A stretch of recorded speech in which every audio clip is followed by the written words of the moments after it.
dari kelompok 3 yang beranggota saya sendiri Salsa Rahmania, saya Sarah Naswa, saya Diara Despita, saya Rita Alfianti, dan saya Nina Sari. Di sini kami akan memaparkan hasil diskusi mengenai studi kasus kredit fiktif Bank Jogja. Sebelum masuk pembahasan, rekan saya akan menjelaskan terlebih dahulu mengenai pengertian kredit fiktif yang akan dibacakan oleh Anita Sari. Jadi, kredit fiktif adalah kejahatan yang dilakukan oleh oknum dengan menggunakan identitas pribadi orang lain, informasi palsu untuk memperoleh fasilitas kredit. Oknum mendapatkan data pribadi berupa KTP dan menggunakan data tersebut untuk mengajukan produk pinjaman dari lembaga jasa keuangan baik legal maupun ilegal. Baik, masing-masing dari anggota kelompok kami telah mempersiapkan pertanyaan mengenai kasus ini. Pertanyaan pertama akan disampaikan oleh Rita Alfianti. Baik, pertanyaan yang pertama yaitu bagaimana latar belakang dari kredit fiktif Bank Jogja ini dan apa tujuan si HS ini melakukan kredit fiktif kepada Bank Jogja. Setelah didiskusikan dari pertanyaan yang telah dipaparkan oleh Rita Alfianti, berikut jawaban dari hasil diskusi. Jawabannya adalah tersangka inisial HS itu memalsukan data 5 pegawainya sehingga seolah-olah melakukan pinjaman ke bank. Dalam kasus ini tersangka merugikan negara sebesar 1,5 miliar rupiah. Muhammad Ansor Wahyudin yaitu selaku asisten tindak pidana khusus mengatakan tersangka HS dapat fasilitas kredit dari Perumda BPR Bank Jogja. Selanjutnya, dalam proses tersangka selaku GM Murza Hotel Jogja mengajukan permohonan kredit kepada Bank BUMD milik pemerintah Kota Jogja itu, namun dengan meminjam nama-nama pegawai swasta Murza Hotel Jogja. Dalam proses pengajuannya terdapat dokumen kelengkapan syarat kredit yang dibuat isinya tidak sesuai dengan yang sebenarnya dan adanya manipulasi data-data yang dilakukan oleh tersangka HS. Kemudian, Ansor menjelaskan tersangka mengajukan kredit pinjaman pegawai dengan meminjam data 5 pegawai swasta Bursa Hotel Jogja dengan total pinjaman 1,5 miliar yang diajukan ke bank. Akan tetapi, pegawai tersebut hanya dipinjam identitasnya, sementara uang pinjamannya hanya digunakan untuk kepentingan pribadi. Kemudian, setelah uang pengajuan kredit tersebut cair, tidak diterima dan tidak digunakan oleh orang-orang yang meminjam, tetapi uang tersebut diterima, dinikmati dan digunakan oleh tersangka HS orang diri. Oleh tersangka digunakan untuk keperluan pribadi dan sebagiannya digunakan untuk usaha, ujarnya. Namun demikian, ada sebagian uang yang cair tersebut diberikan kepada pegawai yang dipinjam identitasnya, diberikan sebagai bentuk persen atau pemberian fee, namun uang tersebut diserahkan kembali kepada tersangka.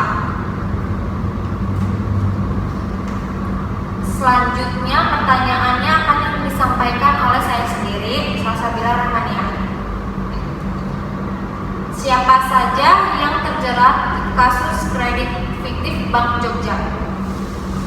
Setelah didiskusikan dari pertanyaan yang telah dipaparkan oleh saya sendiri, Salsa Rahmania, berikut jawaban dari hasil diskusi. Baik, jawabannya yaitu siapa saja yang terjerat di kasus kredit fiktif Bank Jogja ini, yaitu menurut penyidik Kejaksaan Tinggi Daerah Istimewa Yogyakarta menetapkan General Manager Bursa Hotel Yogyakarta yaitu Herman Sulistiono atau HS sebagai tersangka kasus dugaan manipulasi kredit.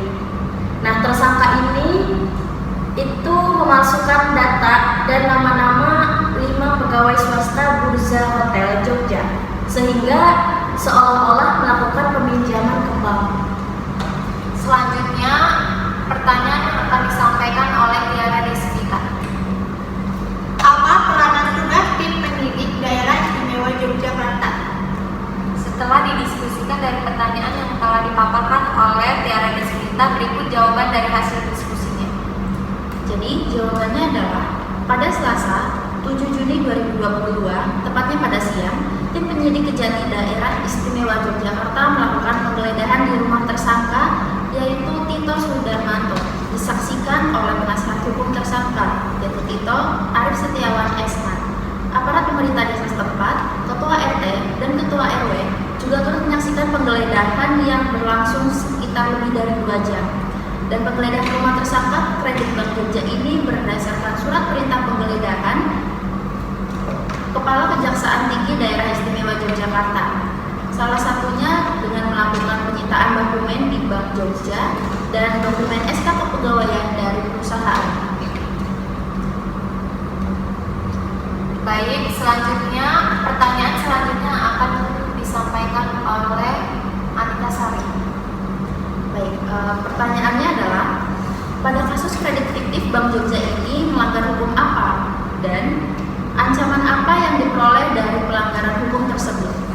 Setelah didiskusikan dari pertanyaan yang telah dipaparkan oleh Anita Sari, berikut jawaban dari hasil diskusinya. Ya, jadi akibat perbuatannya ini HS diancam dengan dakwaan primer pasal 2 ayat 1 JO dan pasal 18 Undang-Undang Nomor 31 Tahun 1999 tentang pemberantasan tindak pidana korupsi. Tetapi sebagaimana sudah diubah dengan Undang-Undang Nomor 20 Tahun 2021 Subsider pasal 3 JO, pasal 18 Undang-Undang Nomor 31 Tahun 1999 juga telah diubah dengan Undang-Undang Nomor 20 Tahun 2001. Selanjutnya, setiap orang yang secara melawan hukum melakukan perbuatan memperkaya diri sendiri, orang lain, atau korporasi yang merugikan keuangan negara atau perekonomian negara dipidana dengan pidana penjara seumur hidup atau pidana penjara paling singkat 2 tahun dan paling lama 20 tahun. Kemudian berdasarkan bunyi ketentuan tersebut, tindak pidana pencurian data pribadi atau identified theft sebagaimana yang terdapat dalam pasal 67 ayat 1 dan 3 Undang-Undang PDP, yakni dengan ancaman pidana penjara maksimal 5 tahun dan atau pidana dengan denda maksimal 5 miliar. Dan kemudian pasal 1 angka 1 Undang-Undang PDP, dalam Undang-Undang PDP data pribadi adalah data tentang orang perseorangan yang teridentifikasi atau dapat diidentifikasi secara tersendiri atau dikombinasi dengan informasi lainnya baik secara langsung maupun tidak langsung melalui sistem elektronik atau non elektronik. Setiap orang yang dilanggar haknya sebagaimana dimaksud pada ayat 1 dapat mengajukan gugatan atas kerugian yang ditimbulkan.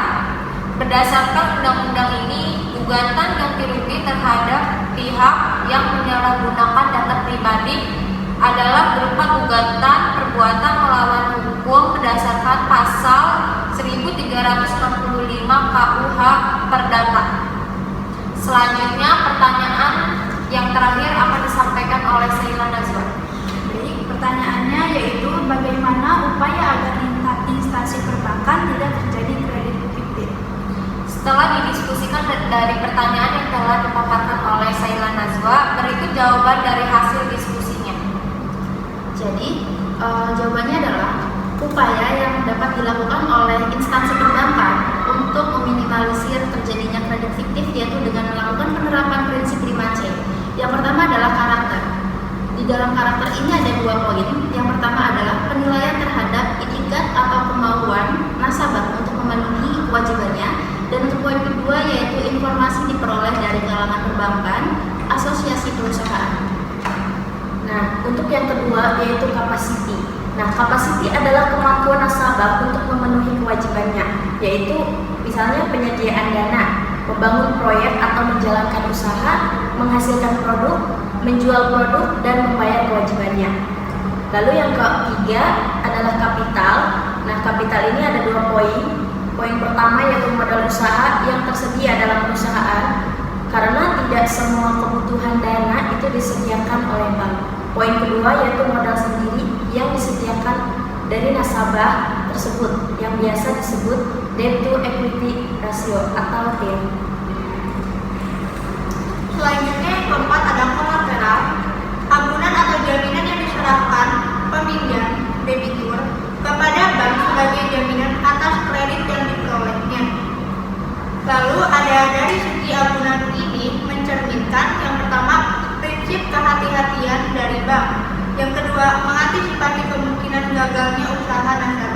Yang ketiga, mendorong agar nasabah berusaha dengan serius. Yang keempat adalah penggantian biaya bila nasabah tidak memenuhi kewajibannya. Dan selanjutnya yang terakhir, condition of economy.